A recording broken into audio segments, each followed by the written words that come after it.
सहना भवतु सहना भुनक्तु सह वीर्यं करवावहे तेजस्विनावधीतमस्तु मा विद्विषावहे। ओम शांति शांति शांति। चाणक्य नीति पढ़ रहे थे, तीसरा अध्याय के शायद 2 श्लोक पढ़ चुके हैं, ये सब पढ़ चुके हैं। कहाँ तक पढ़े हैं? अभी बुद्धिमान व्यक्ति को अपनी कन्या का विवाह सदा श्रेष्ठ परिवार में करना चाहिए, पढ़ चुके हैं। हाँ, दुर्जन व सांप, इन दोनों में से किसी एक का चुनाव करना हो तो सांप के साथ रहना अच्छा है, ये भी पढ़ चुके हैं। अब देखते हैं आगे, यानी 4 श्लोक तक पढ़ चुके हैं। 5 श्लोक में देखते हैं।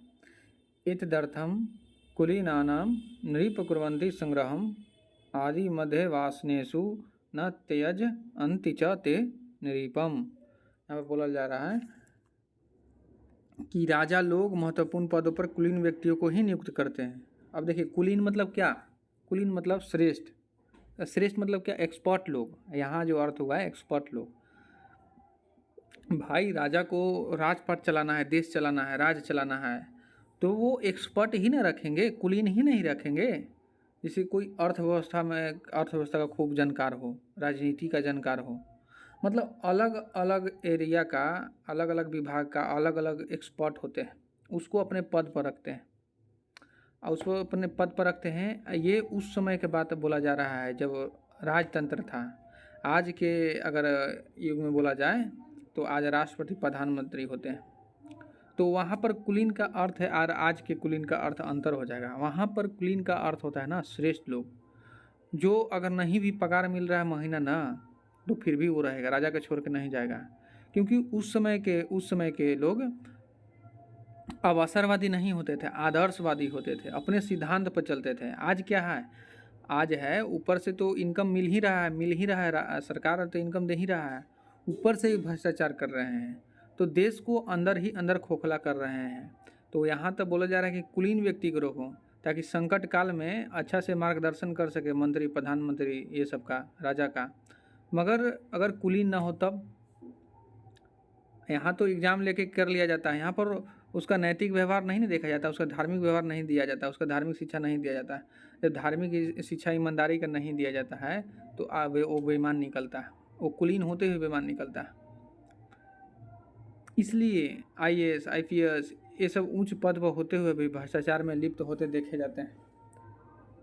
तो इसलिए यहाँ पर बोला जाता है ना, राजा को एकदम विश्वासी व्यक्ति को ही रखना चाहिए, कुलीन व्यक्ति को ही रखना चाहिए, ताकि वो आदर्शवादी हो, वो धार्मिक व्यक्ति हो, अपने से पहले राज्य के प्रजा के बारे में सोचता हो, लोगों को हित को देखता हो,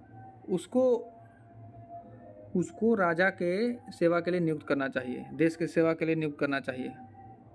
तो ये बोल रहे हैं कि राजा को क्या चाहिए कि महत्वपूर्ण पद पर कुलीन व्यक्ति को ही नियुक्त किया जाए, जो अलग अलग डिपार्टमेंट का अलग अलग क्या हो, एक्सपर्ट हो, हर क्षेत्र में, राजनीति में है, अर्थव्यवस्था में है, विज्ञान में है, जो भी क्षेत्र हो, हर तरह का क्षेत्र, कला में हो, संस्कृति में हो, धर्म में हो, ऊंचे ऊंचे लोग को ही रखना चाहिए। इस तरह से बोला जा रहा है, चाणक्य इस तरह से बोले, तभी हमारा देश आगे जाएगा, विकसित हो पाएगा, सुंदर हो पाएगा, और सभी आनंद में रहेंगे, खुशी में रहेंगे, कोई चीज़ का दिक्कत नहीं होगा, देश में भूखमरी नहीं रहेगा, गरीबी नहीं रहेगा। इस तरह से बोल रहे हैं। अगर अच्छा चलाने वाला शासन तंत्र अच्छा हो तो कोई गरीबी भला क्यों रहेगा? आज देश में, किसी भी देश में अगर आप गरीबी देख रहे हैं तो इसका सीधा सा फंडा है, सीधा सा अर्थ है कि राज्य अच्छा से नहीं चला पा रहा है, सरकार, मंत्री, जो भी विधायक अब बोले, और महत्वपूर्ण पद पर जो लोग रह रहे हैं वो भी नहीं अच्छा से चला पा रहे हैं, वो भी कुछ ना कुछ गड़बड़ कर रहे हैं, अंदर ही अंदर देश को खाए जा रहे हैं, खोखला किए जा रहे हैं। तो इस तरह से ना जो है ना, वो आज कुलीन होते भी कुलीन नहीं है। क्यों? क्योंकि भौतिक रूप से शिक्षा ले लिए है, मन का शिक्षा नहीं लिए है, मन को अपना आध्यात्मिक नहीं बनाए हैं, मन जानवर ही रह गया। भौतिक रूप से तो प्रगति कर लिया, बाकी मन जो होता है ना, वो प्रगति नहीं किया, जानवर ही रह गया। तो पहले था छोटा बिल्ली, अब बन गया चीता, बाघ, अब और ज़्यादा हड़प रहा है। इस तरह से पहले तो खिलौना के पीछे भाग रहा था, आज देश के पीछे ही भाग रहा है, देश को ही खोखला कर दे रहा है। इस तरह से तो कुलीन व्यक्ति को जरूरी है कि वो नैतिक आचरण, धार्मिक आचरण, संस्कृति, ये सब से जो है ना वो अच्छा हो, देशभक्त हो, इस तरह से बोला जा रहा है। कि राजा लोग को महत्वपूर्ण पद पर राष्ट्रवाद वाले व्यक्ति को ही रखना चाहिए। अब आगे देखते हैं, क्योंकि वो राजा के उत्कर्ष क्योंकि वे राजा के उत्कर्ष, मध्य तथा आकर्षण काल में समान भाव से साथ निभाते हैं और राजा का साथ भी नहीं छोड़ते हैं। अब बोल रहे हैं ना कि राजा अगर कोई मुसीबत में हो उस समय भी उसका साथ निभाते हैं, चाहे मध्य का हो, चाहे राजा के उत्कर्ष का हो, तो अपकर्ष का हो, दुख का काल हो, हर काल में साथ निभाते हैं। जबकि आज ऐसा हो रहा है? आज नहीं है। आज ऐसा नहीं है। आज तो ऊपर से मिल रहा है पैसा, और भी इधर उधर खिसका लेते हैं। तो इस तरह से आज आदर्शवादी खत्म हो गया, अवसरवादी सब हो गया। जने ही कुत्ता को हड्डी मिल जाएगा उधर ही चल देगा। तो क्या ये इंसान जो है कुत्ता से भी खत्म है, जिधर भी हड्डी मिल रहा है उधर चल जा रहा है। कैसा है ये? कोई कुत्ता है, उसका मालिक कितना भी बड़ा हो, जज के हीरो हीरोइन का कुत्ता है, और उसके सामने कोई भी रोटी फेंकेगा वो आ जाएगा। ये थोड़े देखेगा कि हमारा मालिक अमिताभ बच्चन है, चाहे ये है चाहे वो है, वो आ जाएगा। तो कुत्ता इसी तरह का होता है। तो सही तरह से बंधना जरूरी है, सही तरह से ज्ञान में बंधना जरूरी है, ताकि आप आदर्शवादी बन सके, ना कि अवसरवादी। मालिक उतना आपको खिलाए पिलाए हैं, आप कोई हड्डी फेंक देता है, भाग जाते हैं। बताइए, ये गलत चीज़ है ना। तो इस तरह से अपने देश के प्रति वफादारी निभाना चाहिए।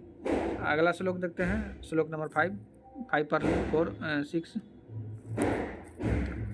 प्रलय भिन्न मर्यादा भवंती कील सागरा भेद मिछन्ति प्रलय अपि न साधव। इसका अर्थ हुआ कि प्रलय आने पर सागर का जल अपने तटबंधों को छोड़कर सारी धरती को जलमग्न कर देता है। देखिए, सागर के विषय में बताया जाता है, भगवद गीता में कृष्ण भगवान बताते हैं कि स्थिति परक मनुष्य जो होता है ना, वो सागर की तरह होता है। क्योंकि नदी में हल्का पानी भी आता है ना, तो वो अपने सीमा को तोड़ देता है। बाकी सागर में समस्त विश्व का नदी आगे समाता है, फिर भी वो अपने तटबंध नहीं छोड़ता है। इस तरह से स्थिति परक के उदाहरण देते हैं। जो सुख दुख में हमेशा साथ एक समान रहता है, उसको बोलते हैं स्थिति परक मनुष्य।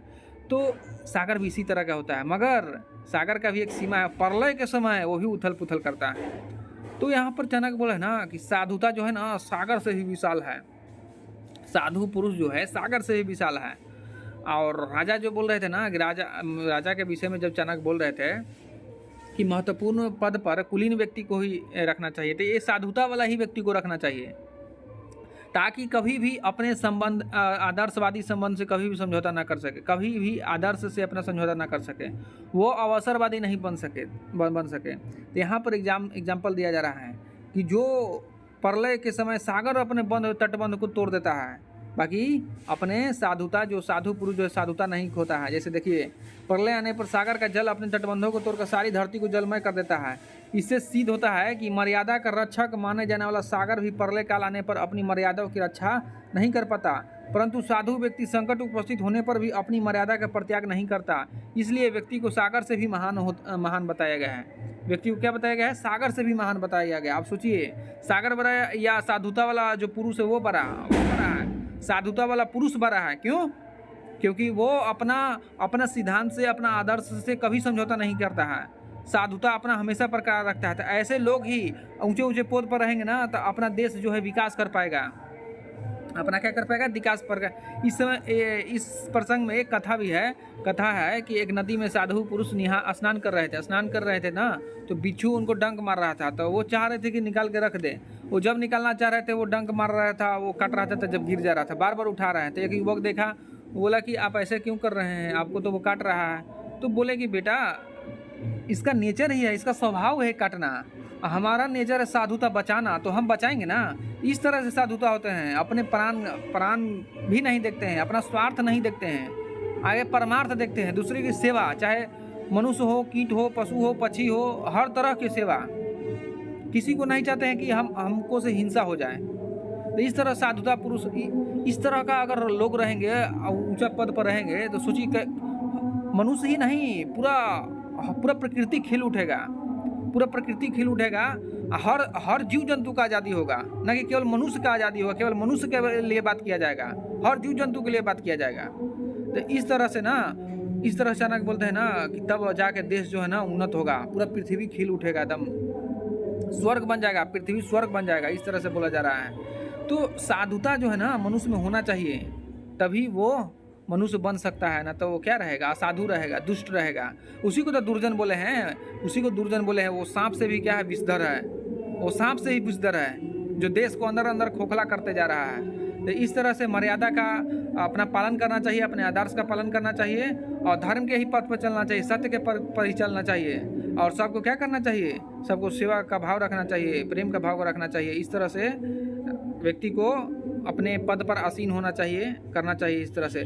कोई राजा भी अगर गलत तरह का है तो उसको दंड देना चाहिए, पब्लिक को चाहिए कि उसको दंड दे। इस तरह से बोल रहे हैं कि अपनी मर्यादा की रक्षा नहीं कर पाता, परंतु साधु व्यक्ति हमेशा क्या करते हैं, संकट उपस्थित होने पर भी अपनी मर्यादा का परित्याग नहीं करते हैं। इसलिए साधु व्यक्ति को सागर से भी महान बताया गया है। तो आप समझ चुके होंगे कि सागर बड़ा है या साधु। इसलिए साधु पुरुष को हमेशा पूजा होता है, हमेशा मान सम्मान होता है, जहाँ भी जाते हैं वहाँ होता है। चाणक्य ही तो बोले हैं कि एक राजा का सम्मान अपने ही राज्य में होता है, बाकी एक साधु पुरुष का सम्मान हर दिशा में होता है, हर देश में होता है। जैसे फूल का सुगंध जो होता है ना, केवल वायु की दिशा में होते हैं, बाकी सज्जन पुरुष, साधु पुरुष का सुगंध जो है ना हर दिशा में फैलता है, उसका कीर्ति हर दिशा में फैलता है। इसलिए उसका मान भी रहता है, इज्जत भी रहता है और पूजा भी होता है उसका। क्योंकि ऐसे लोग का ही पूजा होगा तो समाज आगे बढ़ेगा, समाज में सुख शांति चैन रहेगा, और नहीं तो लूट चोरी चमारी बलात्कार ये सब होते रहेंगे। ये सब कोई नहीं रोक सकता। जब तक समाज धार्मिक नहीं होगा ना, तब तक समाज में जो बोलते हैं ना कि उन्नत कोटि का समाज होगा, कभी नहीं हो सकता। हमेशा खून का पिपासु ही रहेगा, हमेशा संबंधों में झगड़ा ही होते रहेगा, और देश देश राज राज हमेशा जलते रहेंगे और जनता मरते रहेंगे, त्रस्त रहेंगे दुख में। आज देख सकते हैं क्या विश्व में हो रहा है, यही सब हो रहा है। तो यही सब कुछ दोस्तों लोग से बताना चाह रहे थे। आज के वीडियो में इतना ही, धन्यवाद।